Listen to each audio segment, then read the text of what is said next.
মির্চি নিবেদন গল্প gold mine. গল্প গোল্ড মাইন। তোর হাতে ছেঁড়া চুটি কেন রে? কলেজে কি পুজো ছিল বললি?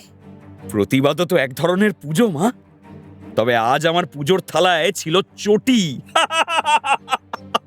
খেতে দাও মা, খেতে দাও, খিদে পেয়েছে, খুব খিদে পেয়েছে। কেন আমরা বিলেত থেকে পড়ে এসে কি বাংলা ভুলে গেছি? আপনি আদব কায়দায়, পোশাকে, খাওয়া দাওয়ায় কতটা বাঙালি আছেন বাবা। হ্যাঁ, আমরা খুব বন্ধু ছিলাম। বম্বেতে ফিরেও যোগাযোগটা ছিল।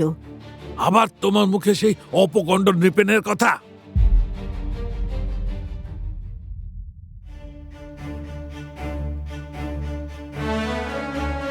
মির্চি গল্প গোল্ড মাইনে আপনাকে স্বাগত।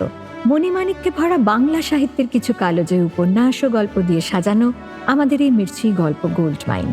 শুনছেন 2025 সালে দেবারতী মুখোপাধ্যায়ের লেখা রোমাঞ্চকর উপন্যাস উল্লাসকর, যেটি প্রকাশিত হয়েছে দ্বীপ প্রকাশন থেকে। শুনছেন উল্লাসকর পর্ব 5।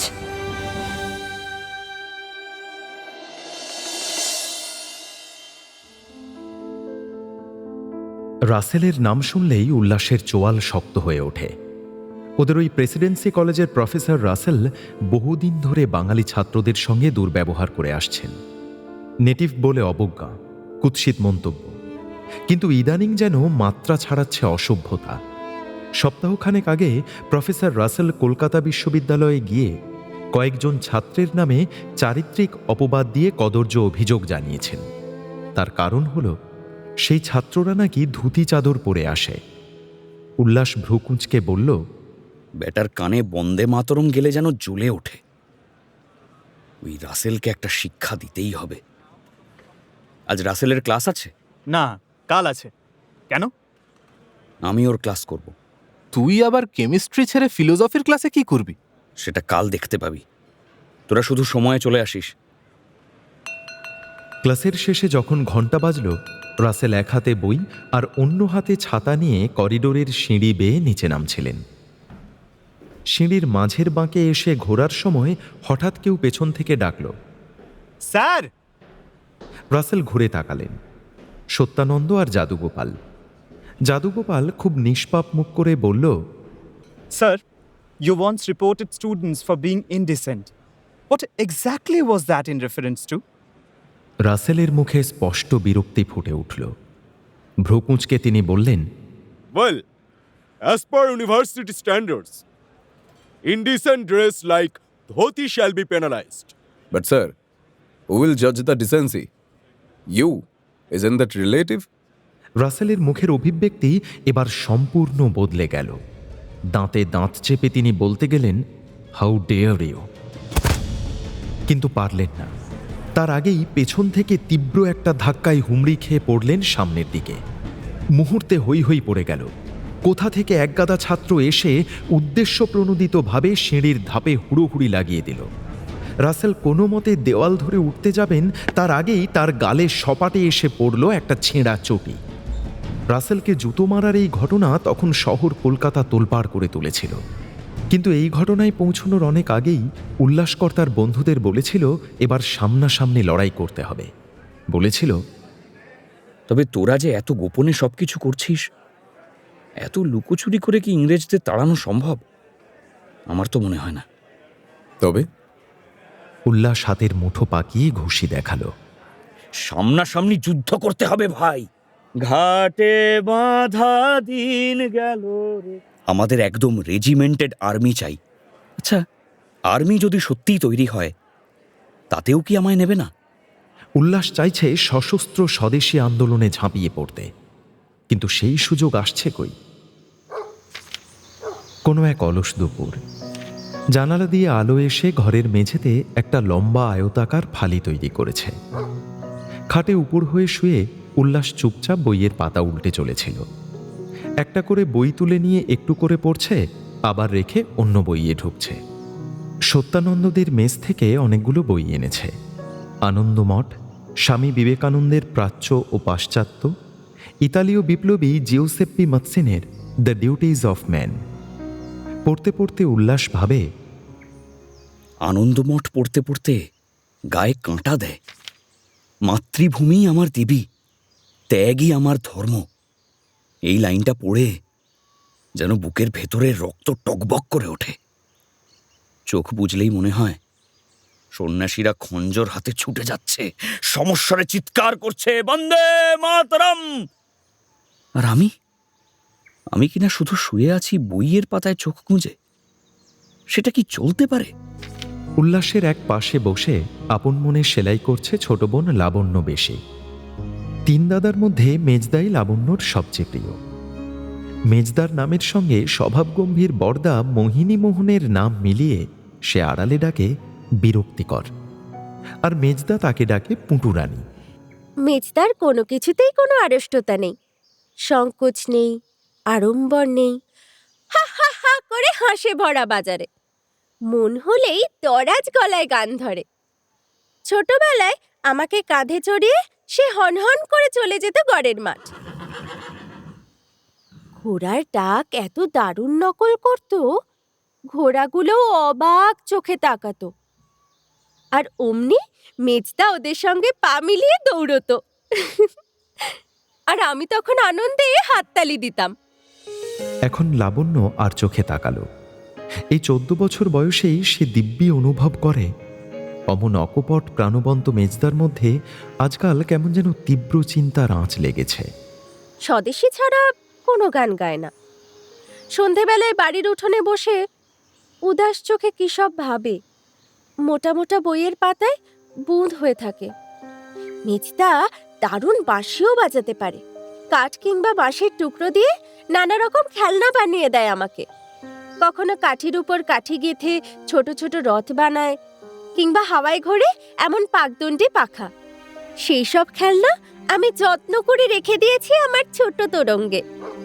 সেই মেজদা দিন দিন এমন গম্ভীর হয়ে উঠছে, এটা আমি কিছুতেই মেনে নিতে পারছি না। সে পাশে বসে আছে, অথচ মেজদা ঘুরেও দেখছে না। একসময় অধৈর্য হয়ে ও ডাকল, মেজদা, এই মেজদা। এখনো উল্লাস বই থেকে দৃষ্টি না তুলেই বলল, বলছি, তুই নাকি সেদিন বেলুড় মঠে গেছিলি? কি ব্যাপার বলতো? সাধু টাধু হয়ে যাবে না তো? বেলুড় মঠ যাওয়া মানেই সাধু হওয়া কে বলল তোকে? জানিস স্বামীজি কি বলতেন? The knowledge of the world is only for action. মানে পড়াশুনো, পরীক্ষা, ডিগ্রি এসবের সার্থকতা তখনই যখন সেটা কোনো কাজে লাগে, দেশের কাজে, অন্যায়ের বিরুদ্ধে। না হলে সবই অর্থহীন।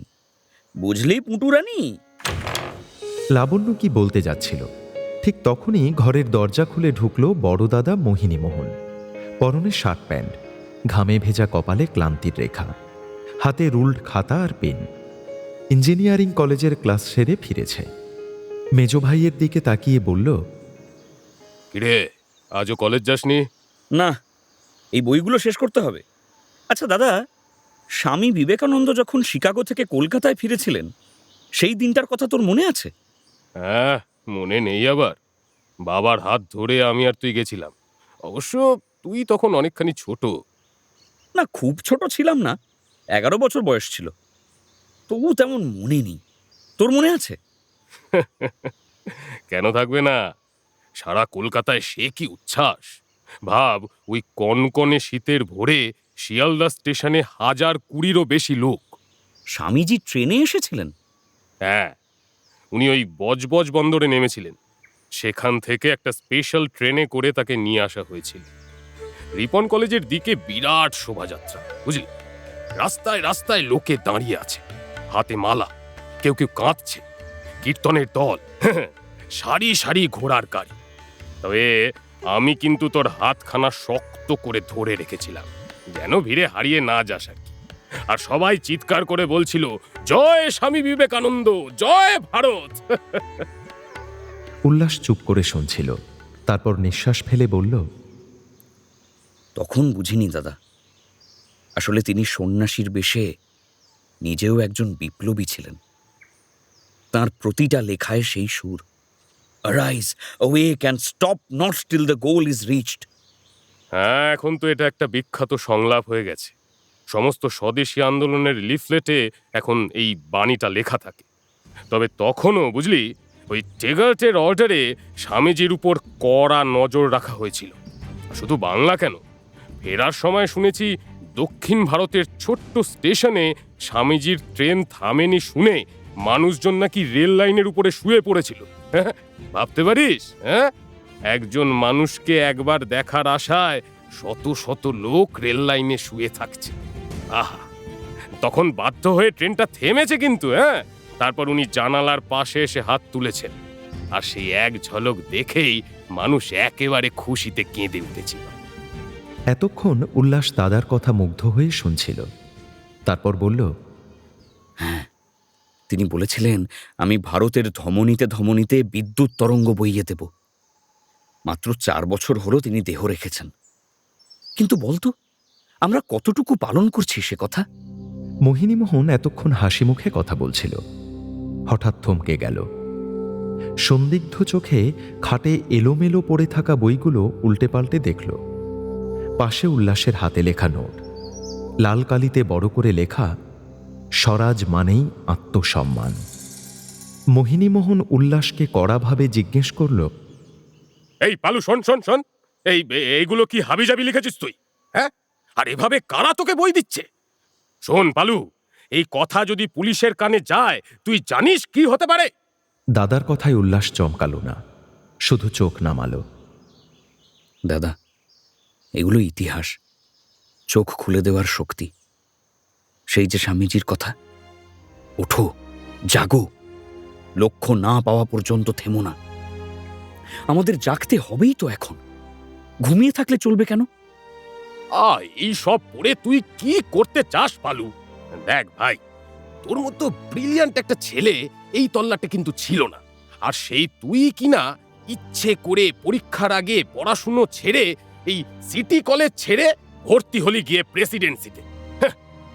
পালু, পালু ভাই, বাবার কথাটা একবার ভেবে দেখিস। হ্যাঁ, দেখ, আমাদের কালিকচ্ছের বংশের একটা সুনাম আছে, বুঝলি? আর এমনিতে আমি সামনের বছরই চলে যাব আমেরিকায়, সমস্ত কিছু ঠিক। এখন বাবা তো স্বপ্ন দেখেন, বল, তুই বিলেত যাবি, আইসিএস হবি। হ্যাঁ, আর তুই কিনা ওয়ান্টেড হওয়ার তোড়জোড় করছিস। হ্যাঁ, এমন সময় লাবণ্য ফিসফিস করে টিপ্পনি কাটল, বিদ্যান বিরক্তিকর দত্তের কিনা মূর্খ ভ্রাতা উল্লাসকর দত্ত। দাদা, তুমি যখন বিদেশে যাবে তখন কি চিন্তা করবে দেশের মানুষের জন্য কি করেছ? আমি জানি আমার শক্তি কম, কিন্তু আমি এখন নিজের লোভ স্বার্থ ভুলে এই দেশটাকে ভালোবাসতে শিখছি। বিপিন পাল, সুরেন ব্যানার্জি, রবীন্দ্রনাথ, আরো অনেকে আমায় তাই শেখাচ্ছেন। আমার হাতেও একটু আগুন থাকতে হবে, যা অন্ধকারকে পুড়িয়ে দেবে। দেশের জন্য কাজ করতে হলে আগে বাঁচতে হয় পালু। আর বাঁচা মানে কিন্তু শুধু এই শ্বাস নেওয়াটা নয়, কেরিয়ার তৈরি করা, বাবা মায়ের মুখ উজ্জ্বল করা। আর এই সব দুঃসাহস দেখিয়ে বাড়িকে বিপদে কি না ফেললেই নয়। হ্যাঁ, দেখে নিস পালু, তোর এই আগুনের ধোঁয়ায় আমাদের সবার শ্বাস কিন্তু বন্ধ হয়ে যাবে। আমি জানি আগুন বিপজ্জনক, কিন্তু দাদা, তুমি তো দ্য ডিউটিজ অফ ম্যান পড়োনি। এই দেখো বইটা। পাশ থেকে লাবণ্য ঝুঁকে বইটা দেখে বানান করে পড়ল, জুসেপ্পে ম্যাজিনি। ইনি আবার কিনি? এনাকে তো নাহি চিনি। মাৎসিনি নয়, উচ্চারণটা মাৎসিনি। ইতালির এক বিপ্লবী। আমাদের মতোই সাধারণ মানুষকে নিয়ে তার স্বাধীন রাষ্ট্রের স্বপ্ন ছিল। উনি লিখেছেন, your first duty, first, not second, আর as I have told you, to humanity. আরেক জায়গায় লিখেছেন, educate your selves and educate others, it is your first duty.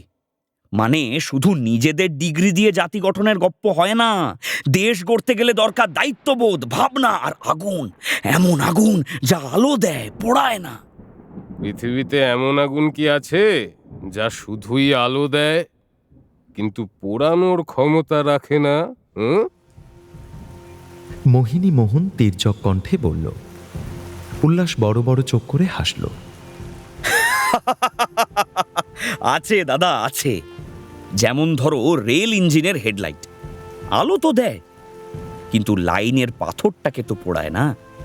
আবার ধরো চাঁদের জ্যোৎস্না, সেও কবে কাকে পুড়িয়েছে বলতে পারো?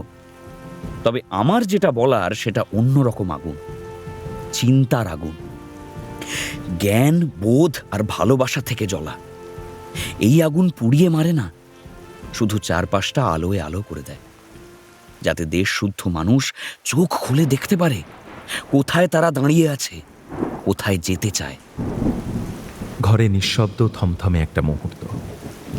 এর মধ্যে মৃদুলয়ে বৃষ্টি শুরু হয়েছে। জানালার খড়খড়ি বেয়ে ছাঁট ঢুকছে ঘরে। লাবণ্য পাল্লাগুলো বন্ধ করতে করতে বলল,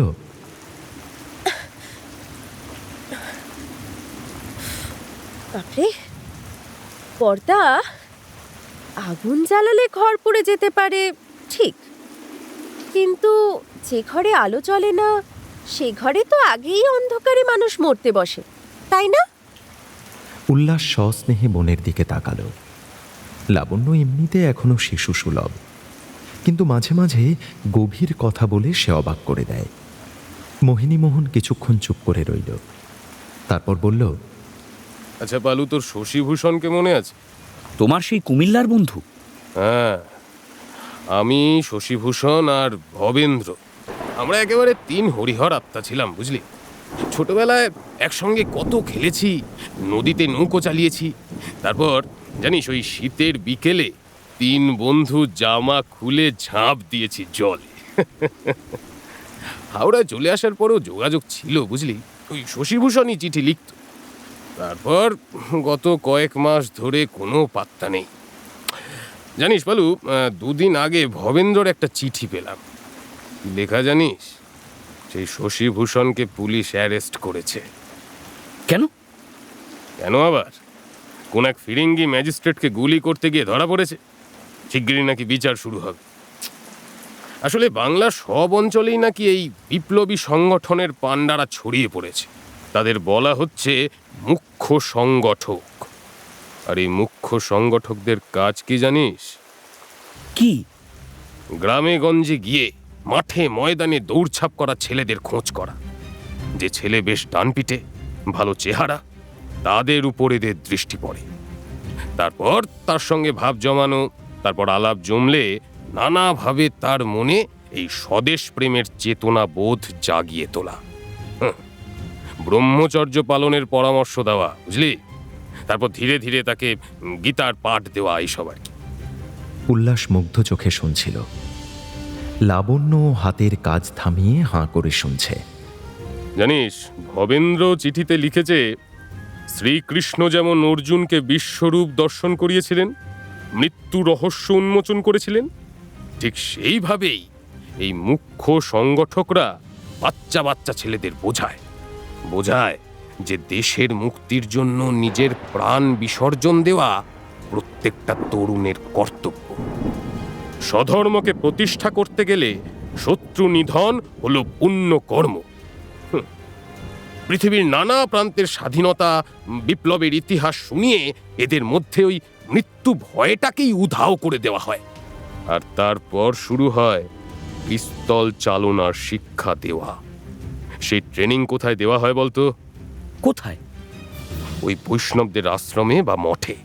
যখন ওই হরিনাম সংকীর্তনের সঙ্গে মৃদঙ্গ, শঙ্খ, কাঁসর সব একসঙ্গে বাজতে থাকে, তখন সেই শব্দের আড়ালে শিক্ষানবিশ বিপ্লবীরা দিনের পর দিন লক্ষ্যে গুলি ছোঁড়া প্র্যাকটিস করে, বুঝতে পারছিস? তারপর এইভাবে বেশ কিছুদিন চলার পর তাদের ট্রেনিং কমপ্লিট হয়। তারপরে হয় তাদের দীক্ষা। উল্লাস চমকে উঠল। মনে পড়ে গেল হেমচন্দ্রের কথা। ভাবল, সেদিন হেমচন্দ্র কানুঙ্গ এই দীক্ষার কথাই বলছিলেন কি? সত্যানন্দরা সবাই মিলে এই দীক্ষা নিয়েছে? কই, আমাকে তো এত খুলে বলেনি কখনো।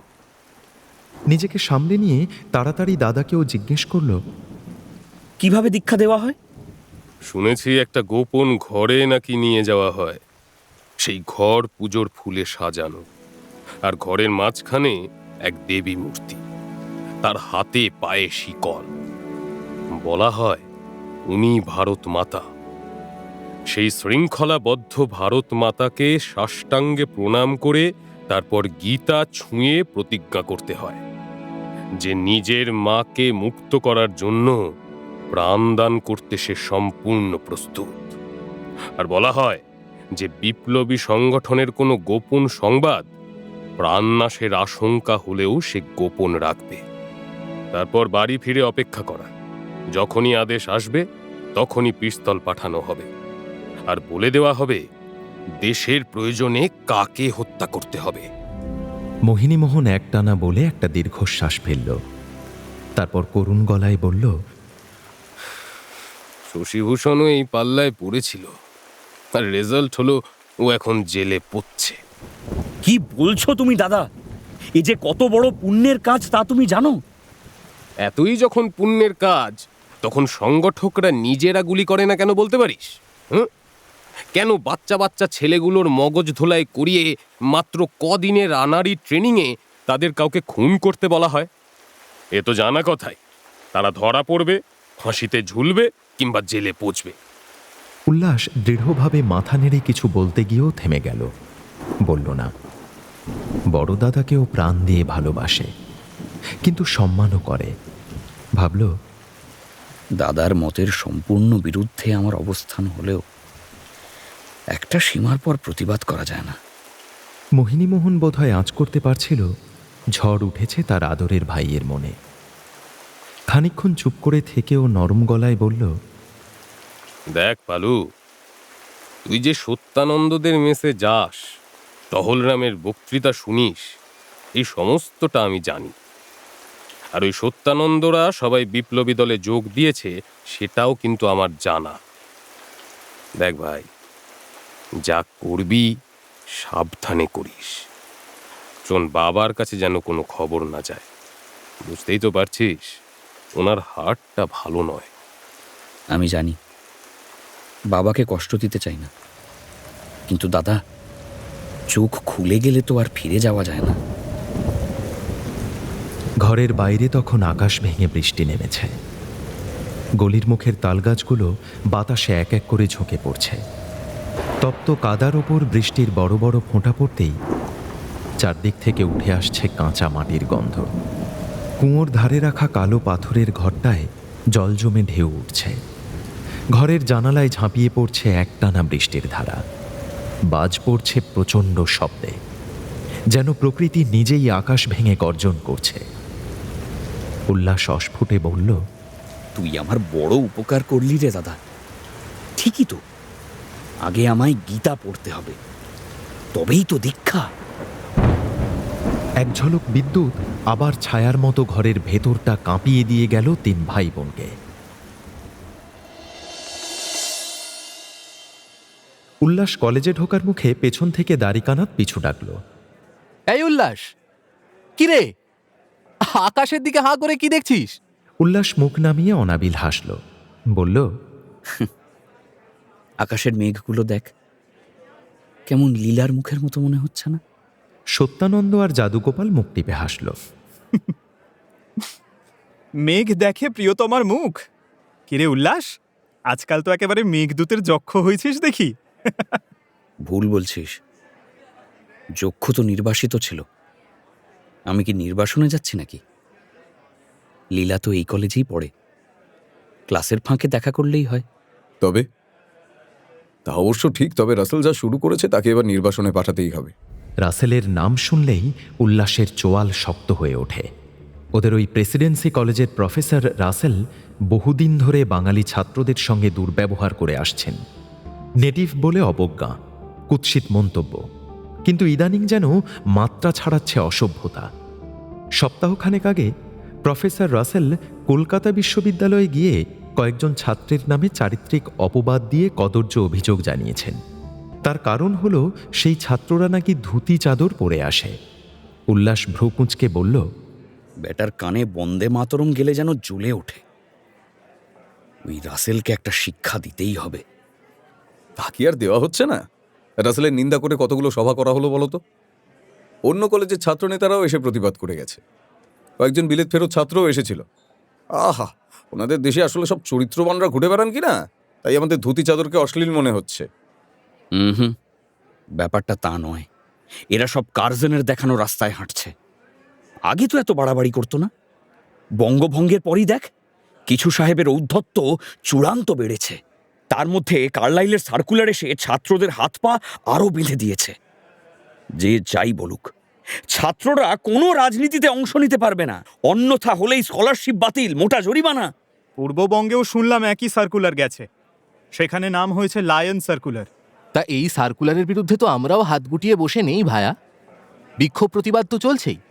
কর্নওয়ালিস স্ট্রিটে ফিল্ড অ্যান্ড একাডেমির অফিসে সভা বসেছে। পটলডাঙ্গায় চারুচন্দ্র মল্লিকের বাড়িতে রবিবাবু প্রায় 1000 খানেক ছাত্রকে নিয়ে সভা করেছেন। সেই সভায় সিটি কলেজের শচীন্দ্র প্রসাদ তো খোলা মঞ্চে সরকারি সার্কুলার ছিঁড়ে দেখিয়ে দিয়েছে। তারপর সবাই মিলে আইনকে বুড়ো আঙুল দেখিয়ে বন্দে মাতারম গিয়েছে। শুধু বঙ্কিমবাবুর বন্দে মাতরম নয়, রবিবাবুর ওই ভুবন মনোমোহিনীও খুব সাড়া ফেলেছে। তারপর সিটি বুক সোসাইটি থেকে যোগেন্দ্রনাথ সরকারের যে বন্দে মাতরম বলে গান আর কবিতার বইটা বেরিয়েছে, সেটারও দারুণ কাটতি। এই তো উল্লাসী সেদিন 2 কপি কিনলো। তাই 4 আনা করে দাম করেছে। উল্লাস, 1 কপি আমায় দিও তো। একটা কপি লীলাকে দিয়ে দিয়েছি, আমারটা কাল আনবো। এসব সভা সমিতি, মিটিং মিছিল, কাগজ ছিঁড়ে কিচ্ছু হবে না। অ্যাকশন চাই, অ্যাকশন। তবু এই কার্লাইল সার্কুলারের বিরুদ্ধে এইসব সভাগুলোয় অনেক বেশি সাহসের কথা বলা হয়। বঙ্গভঙ্গ বিরোধী সভাগুলো তো একেবারে বেকার। কবে আমরা কাজের কাজ করব? তুই বড্ড তাড়াহুড়ো করিস উল্লাস, সময় না হলে কিছুই হয় না। সেদিন দেখলি না হেমদাদা কি বললেন? গীতার আর একটা শ্লোক মনে পড়ে, যদা যদা হি ধর্মস্য গ্লানির্ভবতি ভারত অভ্যুত্থানমধর্মস্য তদাত্মানম সৃজাম্যহম। সময় এলেই নেমে আসবে কর্মযোগীর তরবারি। কিন্তু মাতসেনিও তাই লিখে গেছেন, হিরোজ অ্যান্ড হিরোজ ওয়ারশিপ। বইটা পড়িস, উনি পরিষ্কার বলে দিচ্ছেন, terrorism is the last weapon of deserved patriotism. Yes, একদম ঠিক। আজ সকালের খবরটা দেখেছিস? পূর্ববঙ্গের মাদারীপুরে একটা স্কুলে বাচ্চা বাচ্চা ছেলেদেরকে চাবুক মারা হয়েছে, তাও আবার সেখানকার ছোটলাট ফুলারের আদেশে। কেন? তাদেরকে কেন মেরেছে? তাদের দোষ নাকি? হে, আজকে কলেজে আসার সময় দেরি হয়ে গিয়েছিল বলে তাড়াহুড়োয় কাগজটা দেখার সময় পাইনি। তাদের দোষ একটাই, তারা স্কুলের মধ্যে বন্দে মাতরম ধ্বনি দিয়েছিল। স্কুলের হেডমাস্টারকেও যা তা অপমান করেছে। বলেছে স্কুলে নাকি সোয়াইন তৈরি করা হচ্ছে। আজ গোলদিঘিতে এর প্রতিবাদে সভাও ডাকা হয়েছে। শুনে উল্লাসের শরীরে যেন রক্তের গতিবেগ আরও বেড়ে যায়। উফ, কি ভয়ানক নিষ্ঠুর এরা! বাচ্চাগুলোকে চাবুক দিয়ে পেটাচ্ছে, তাদের সামনে তাদের মাস্টার মশাইকে অপমান করছে। প্রফেসর নিজের কলেজের ছাত্রদের নামে নোংরা অপবাদ দিচ্ছে, কথায় কথায় বিদ্রূপ করছে। এ কি কোনো সভ্য দেশে হতে পারে? দূরে ক্যান্টিনের গাছপালা, সামনে করিডোরের রোদ। এক দপ্তর কর্মী সিঁড়ি দিয়ে উঠছেন। হঠাৎ যেন সময় থেমে গেল। উল্লাস চাপা স্বরে বলল, আজ রাসেলের ক্লাস আছে? না, কাল আছে। কেন? আমি ওর ক্লাস করব। তুই আবার কেমিস্ট্রি ছেড়ে ফিলোসফির ক্লাসে কি করবি? সেটা কাল দেখতে পাবি। তোরা শুধু সময়ে চলে আসিস। সেদিন রাতে খুব ভালো ঘুম হলো উল্লাসের। রাতে স্বপ্ন দেখল ও হাঁটছে একটা বিস্তীর্ণ করিডোর দিয়ে। চারপাশে পাথরের স্তম্ভ, মাথার ওপরে গম্বুজ, যেন কোনো ইম্পেরিয়াল ভবন। দেওয়ালে দেওয়ালে ঝুলছে ফ্রেমে বাঁধানো ছবি। Curzon Russell Fuller. প্রত্যেকের চোখ যেন ওর দিকেই তাকিয়ে। হঠাৎ করিডোরের শেষ প্রান্তে একটা দরজা খুলে গেল। একটা বিরাট সভাকক্ষ, মাঝখানে লম্বা টেবিল। টেবিলের দুপাশে বসে আছেন সাহেবরা, মাঝখানে দাঁড়িয়ে রাসেল, মুখে ঠাস বুনোট ব্যঙ্গ। তার পেছনে লাইন দিয়ে দাঁড়িয়ে আছে কয়েকজন বাঙালি ছাত্র, পরনে ধুতি চাদর, হাত শিকলে বাঁধা, কপালে কালি দিয়ে লেখা ইনডেসেন্ট। রাসেল তির্যক সুরে বলে উঠল, This is not a nation. It's a circus. Swine circus. Mind your language! রক্ত চোখে চেঁচিয়ে উঠল উল্লাস। আর তখনই ওর ঘুমটা ভেঙে গেল। ধর্মর করে বিছানায় উঠে বসল, কপালে বিন্দু বিন্দু ঘাম। শিবপুরের রাস্তায় তখন সবে ভোরের আলো ফুটেছে। উল্লাস আর ঘুমল না। চোখ মুখে জল দিয়ে এসে গীতা খুলে বসল। যত দিন যাচ্ছে গীতাই হয়ে উঠছে ওর সর্বক্ষণের সঙ্গে। বইটা খুলতেই প্রথমে যে লেখাটা ওর চোখে পড়ল সেটা হলো, ক্লৈবং মাস্ম গমঃ পার্থ। শ্রীকৃষ্ণ বলছেন, হে পার্থ, দুর্বলতা ত্যাগ করো, তোমার হৃদয়ের ক্ষুদ্র দুর্বলতা ত্যাগ করো, যুদ্ধের জন্য প্রস্তুত হও। উল্লাসের সারা গায়ে যেন শিহরণ খেলে গেল। চোখ বুজে চুপচাপ বসে রইল দীর্ঘক্ষণ।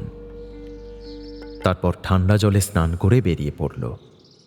মা ডাকলেন, কিরে, খেয়ে যাবি না? না, আজ উপোস। উপোস? তুই আবার উপোস করিস কবে? কিসের উপোস আজ? কলেজে পুজো আছে, যজ্ঞ হবে, ফিরে খাবো মা। অন্যদিন শিবপুর থেকে ট্রামে চাপে, কিন্তু আজ তা নয়। শরীরটাকে গরম করতে হবে। হনহন করে হেঁটে ও হাওড়ার পুল পেরোল। কাঁধে বইয়ের ঝোলা, অন্য হাতে থলে। সূর্য ক্রমশ পরিষ্কার হচ্ছে। প্রেসিডেন্সি কলেজের আগের মোড়ে দ্বারিকা, জাদুগোপাল আর সত্যানন্দ অপেক্ষা করছিল। কথা হলো খুব কম। চারজনেই দ্রুত হেঁটে কলেজে ঢুকল। ফার্স্ট পিরিয়ডেই রাসেলের ক্লাস। করিডোরের শেষ প্রান্তে দাঁড়িয়ে উল্লাস একবার চারপাশটা দেখে নিল।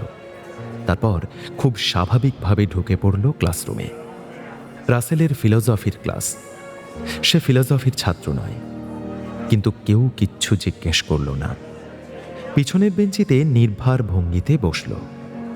পাশে সত্যানন্দ, জাদুগোপাল, আর একটু দূরে দ্বারিকা। অভ্যস্ত মুখ, চোখ মুখ নির্বিকার। ঘণ্টা বাজার কিছুক্ষণ পর ক্লাসে ঢুকলেন রাসেল। গায়ে সেই চিরপরিচিত ধূপদুরস্ত কোট প্যান্ট, মাথায় টুপি। এক ঝলক চোখ বুলিয়ে নিলেন গোটা ক্লাসে। তারপর বোর্ডের সামনে এসে ধীরে ধীরে বললেন, today we begin with a core question of moral philosophy. What does it mean to act ethically in a society? বোর্ডে খসখস করে লিখলেন, কান্ট, ক্যাটাগরিক্যাল ইম্পারেটিভ। তারপর বললেন, As Kant would say, it's not about consequence, but about duty. Not about results, but the purity of the will. সবার দৃষ্টি তাঁর দিকে। দর্শনের ছাত্ররা নোট নেওয়া শুরু করেছে। রাসেলের স্বর নিচু, কিন্তু উদ্ধত চাহনি। উল্লাস এক দৃষ্টে তাকিয়েছিল। ভাবছিল, সারা কলেজে যে ছিচিক্কার বয়ে যাচ্ছে, তা কি ইনি জানেন না? জানেন নিশ্চয়ই, তবে গুরুত্ব দিচ্ছেন না। Now, Indian ethics, as we understand, has its own peculiarities. It learns towards conduct, towards external order, cleanliness, propriety. একটু থেমে চোখ তুলে তাকালেন। ঠোঁটে ক্ষীণ এক হাসি। Proper attire. For instance, a man's civility often begins with how he dresses. গোটা ক্লাসরুমে যেন একটা পিন পড়লেও শব্দ শুনতে পাওয়া যাবে। সত্যানন্দ পেছনের সারি থেকে নিচু গলায় বলল, স্যার, ধুতি কি অ্যাটায়ার নয়? রাসেল তাকালেন একবার। মুখে শুকনো বিদ্রুপ ফুটিয়ে বললেন, Well, it can be. In temples, perhaps. Not in a civilized college. এইবার আর কেউ কিচ্ছু বলল না। রাসেল হয়তো বুঝতেই পারলেন না যে এই নিস্তব্ধতা ঠিক স্বাভাবিক নয়। ক্লাসের শেষে যখন ঘণ্টা বাজল, রাসেল এক হাতে বই আর অন্য হাতে ছাতা নিয়ে করিডোরের সিঁড়ি বেয়ে নিচে নামছিলেন। সিঁড়ির মাঝের বাঁকে এসে ঘোরার সময় হঠাৎ কেউ পেছন থেকে ডাকল। স্যার, রাসেল ঘুরে তাকালেন। সত্যানন্দ আর জাদুগোপাল। জাদুগোপাল খুব নিষ্পাপ মুখ করে বলল, you once reported students for being indecent. What exactly was that in reference to? রাসেলের মুখে স্পষ্ট বিরক্তি ফুটে উঠল। ভ্রু কুঁচকে তিনি বললেন, Well, as per university standards, indecent dress like dhoti shall be penalized. But sir, who will judge the decency? You. Isn't that relative? রাসেলের মুখের অভিব্যক্তি এবার সম্পূর্ণ বদলে গেল। দাঁতে দাঁত চেপে তিনি বলতে গেলেন, হাউ ডেয়ার ইউ, কিন্তু পারলেন না। তার আগেই পেছন থেকে তীব্র একটা ধাক্কায় হুমড়ি খেয়ে পড়লেন সামনের দিকে। মুহূর্তেই হৈ হৈ পড়ে গেল। কোথা থেকে একগাদা ছাত্র এসে উদ্দেশ্য প্রণোদিতভাবে সিঁড়ির ধাপে হুড়োহুড়ি লাগিয়ে দিল। রাসেল কোনো মতে দেওয়াল ধরে উঠতে যাবেন, তার আগেই তার গালে সপাটে এসে পড়ল একটা ছেঁড়া চটি। তিনি কিছু বুঝে ওঠার আগেই ছপাছপ শব্দে গালে, কপালে, মাথায়, ঘাড়ে পড়ছে চটির বাড়ি। রাসেল প্রাণপণ চেষ্টা করছে নিজেকে বাঁচাতে, কাঁপছেন, বলছেন help help somebody help me কিন্তু কেউ তাকে তুলতে আসছে না। বরং যে পেছন থেকে অনবরত চটি মেরে যাচ্ছে তার গমগমে কণ্ঠ কাঁপিয়ে দিচ্ছে গোটা করিডোরকে। একবার করে মারছে আর সে চেঁচিয়ে উঠছে, বন্দে মাতরম, বন্দে মাতরম। এবার চটি এসে পড়ল তার নাকে, কয়েক ফোঁটা রক্ত। ঘাম আর ধুলোয় গড়াগড়ি খেতে খেতে সাহেব এবার কাঁদতে লাগলেন। Stop stop please stop please please help help me please help me. কেউ করুণা দেখালো না।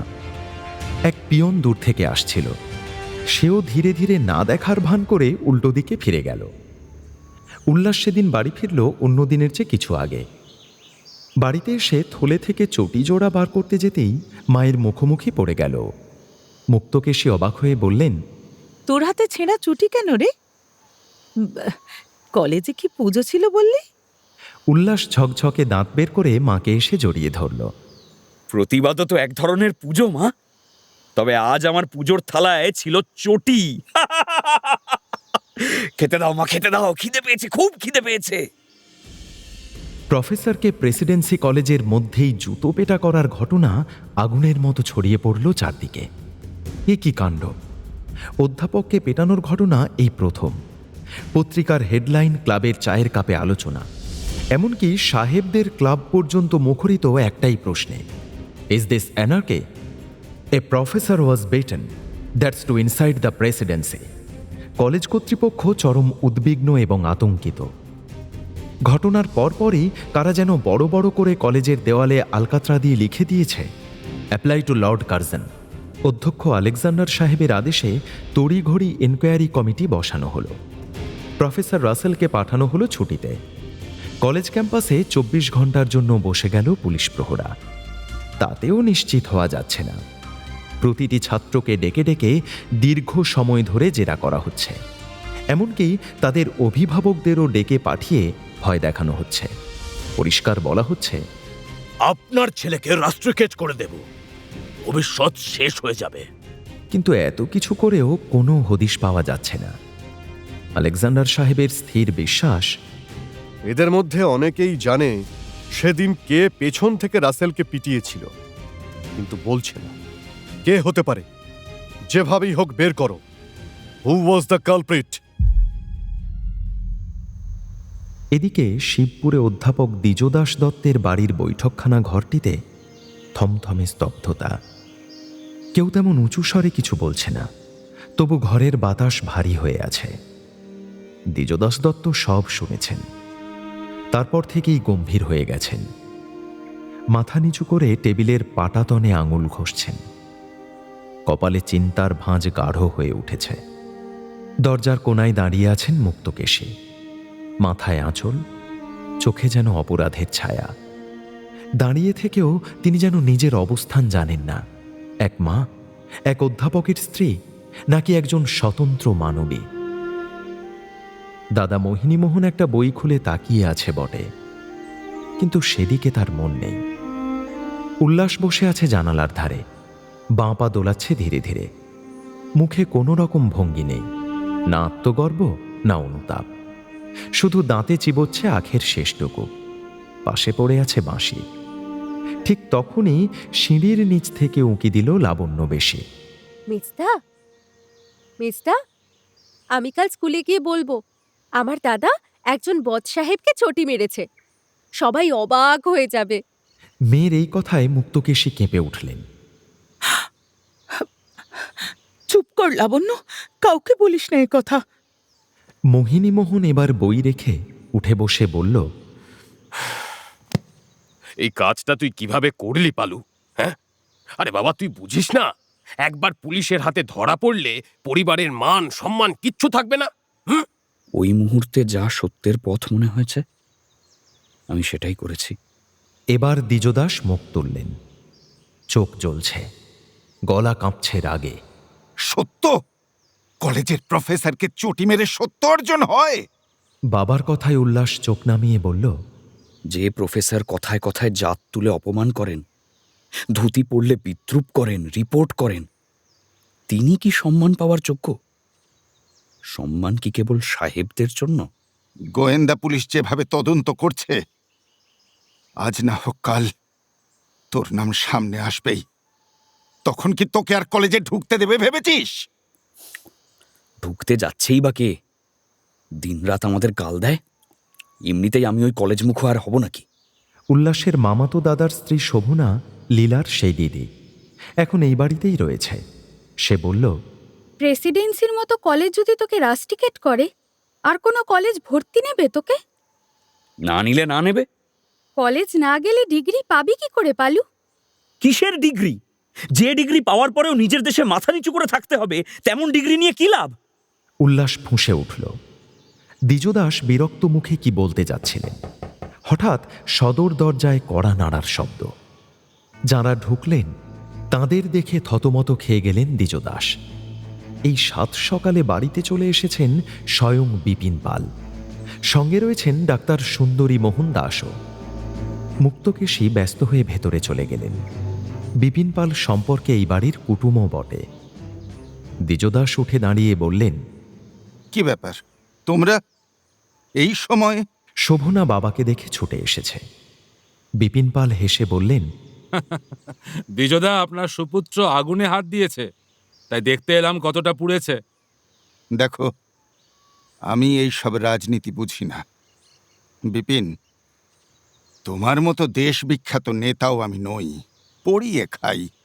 শুধু জানি পালু যা করেছে সেটা গুরুতর অপরাধ। আজ না হোক কাল ওর নাম বেরোবে, তখন ওকে শুধু কলেজ নয়, গোটা ভবিষ্যৎ থেকে হাত ধুয়ে ফেলতে হবে। ভবিষ্যতের একটা রাস্তা থেকে যদি তাড়িয়ে দেয়, মানুষ নতুন ভবিষ্যৎ তৈরি করে নেয়। কিন্তু হ্যাঁ, ভুল সিদ্ধান্তে তাড়াহুড়ো করলে সেখান থেকে ফিরে আসা যায় না। এসব কথা শুনতে শুনতে উল্লাস জানালার বাইরে তাকিয়ে বলল, আমি জানি আমি কি করেছি। কারণটা ঠিক ছিল, কিন্তু হয়তো করার প্রসেসটা নিয়ে প্রশ্ন থাকতে পারে। প্রশ্নটা প্রসেসের নয়, মানসিকতার। তুমি এখনো বুঝতে পারোনি, তুমি যা করেছো সেটা শুধু একজনের বিরুদ্ধে নয়, গোটা সরকারের বিরুদ্ধে এক ধরনের চ্যালেঞ্জ। প্রতিবাদ আমরাও ছাত্রাবস্থায় কম করিনি। ব্রাহ্মধর্মে এসে পরিবারচ্যুত হয়েছি, তাই বলে এই সব অসভ্যতা করিনি। মুক্তকেশী ফিরে এসেছেন। তার পিছু পিছু বাড়ির ভৃত্যের হাতে প্রাতরাশের রেকাবি। ঘোমটাটা মাথায় ভালো করে টেনে নিয়ে মৃদুকণ্ঠে বললেন, যা হয়ে গেছে তা তো পাল্টানো যাবে না। তার চেয়ে এখন কি করা যেতে পারে তাই নিয়ে বরং যুক্তি করাই ভালো। ঠাকুরপুরাও এসেছেন, সবাই মিলে আলোচনা করে বরং একটা কিছু স্থির করা হোক। বৌঠান ঠিক কথাই বলছেন। আমি একটা প্রস্তাব কাল রাত থেকেই ভাবছি। উল্লাস এখানে থাকা মানে সরকারের নজর ওর ওপর পড়বেই। ধরা পড়ার পর নানা রকম লাঞ্ছনা শুরু হবে। তার চেয়ে ওকে আপাতত বিলেত পাঠিয়ে দিলে কেমন হয়? সেখানে কয়েক বছর লেখাপড়া করুক, সব ধামাচাপা পড়ে গেলে ফিরে আসবে। খুবই উত্তম প্রস্তাব বিপিন। কিন্তু সেখানে কি পালুকে কলেজে ভর্তি নেবে? আমার সেখানকার অনেক সহপাঠীর সঙ্গেই চিঠিতে নিয়মিত যোগাযোগ আছে। অনেকেই বড় বড় কলেজের মাথায় বসে আছে এখন। তাদের কেউ একজন একটা সুপারিশপত্র লিখে দিলেই আর কোনো সমস্যা হবে না। ভালোই হবে, পালু ওখানেই ডিগ্রি নিয়ে আইসিএসে বসতে পারবে।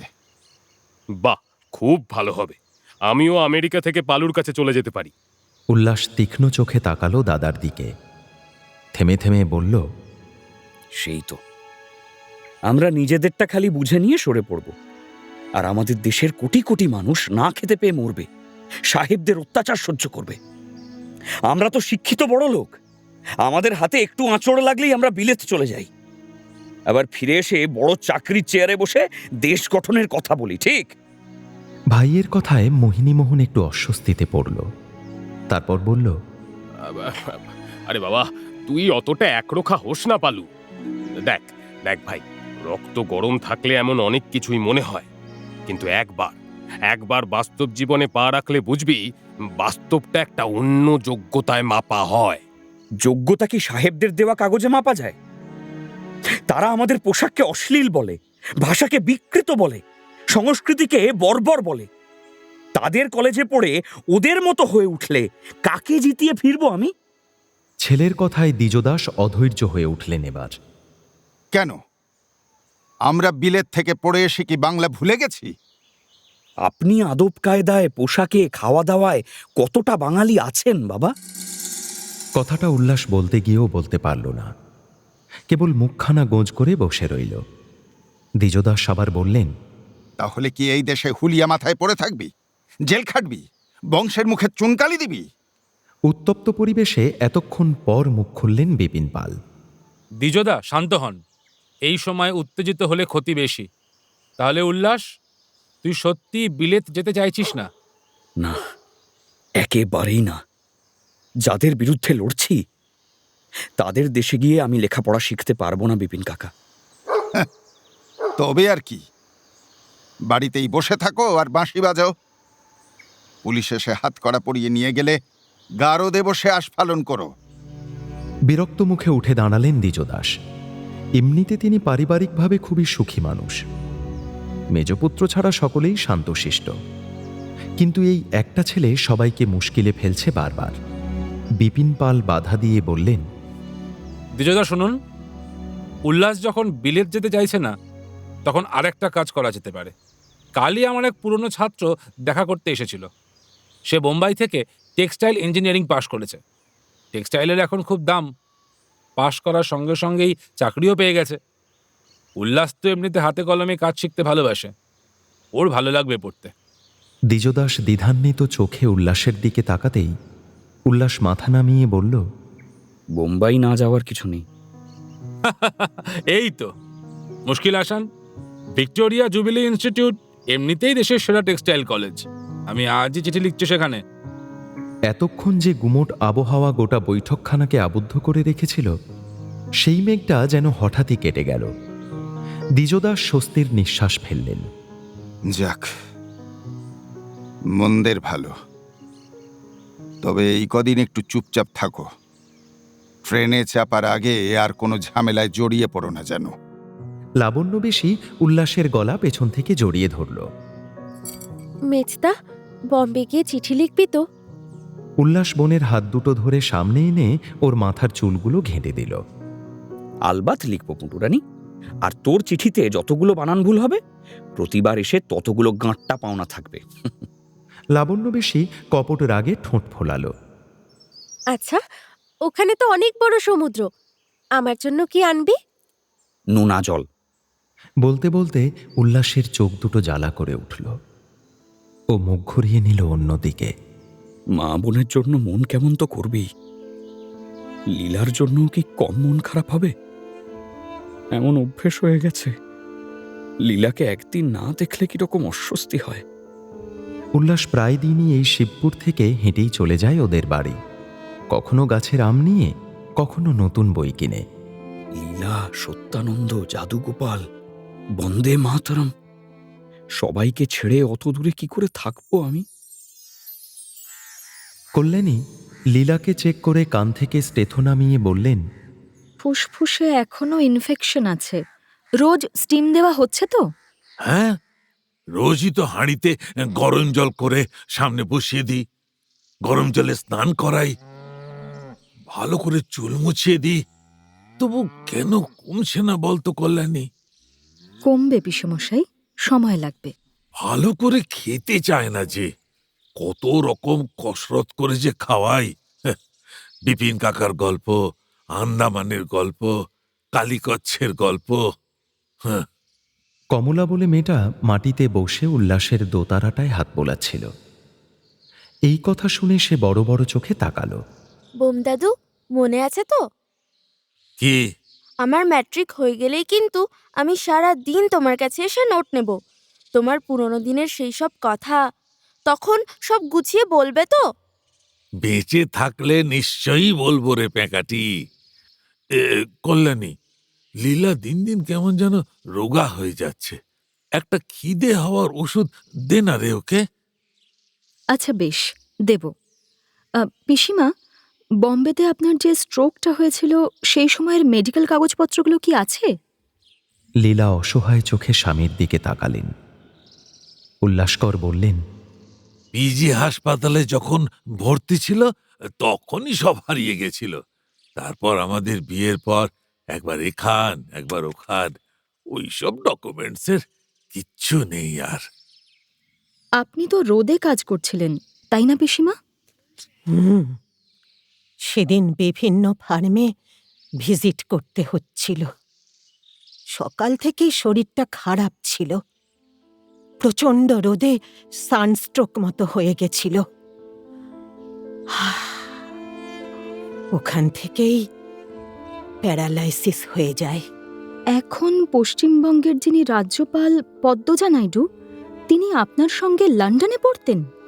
ওসব কথা আর মনে করে কি লাভ? হ্যাঁ, আমরা খুব বন্ধু ছিলাম। বম্বেতে ফিরেও যোগাযোগটা ছিল। নৃপেনের সঙ্গে আমার বিয়েতে পদ্মজা পুরো সময়টাতেই। লীলার কথার মাঝখানেই উল্লাসকর হঠাৎ খাপ্পা হয়ে গেলেন। আবার তোমার মুখে সেই অপকণ্ড নৃপেনের কথা? যে লীলার মুখের দিকে তাকালে এই বৃদ্ধ বয়সেও মনে প্রজাপতি ওড়ে, তার উপর হঠাৎ এতটা ক্ষেপে গেলেন কেন উল্লাসকর? লীলার মুখে নৃপেনের নাম শুনলে এখনো জ্বলে ওঠেন কেন? উল্লাস লীলা পরস্পরকে ভালোবাসত, কথা দিয়েছিল একসঙ্গে জীবন কাটানোর। তবু লীলার জীবনে নৃপেন এলো কোত্থেকে? কেনই বা লীলা বিয়েটা করেছিল?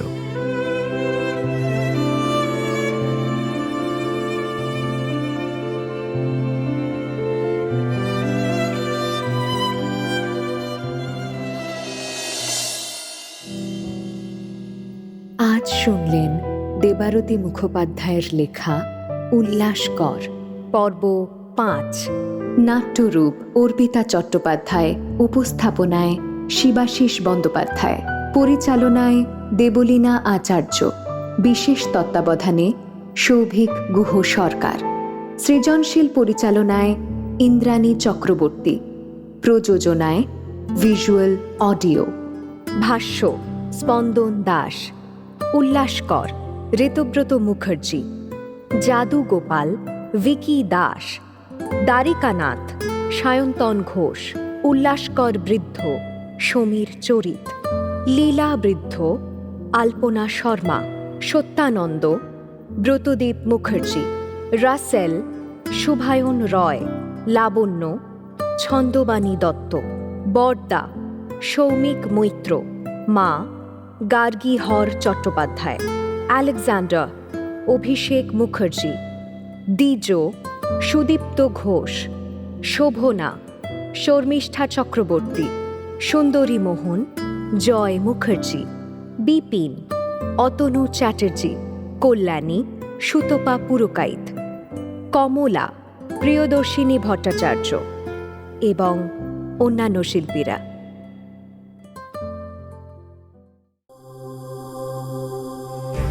মির্চি নিবেদন গল্প গোল্ড মাইন।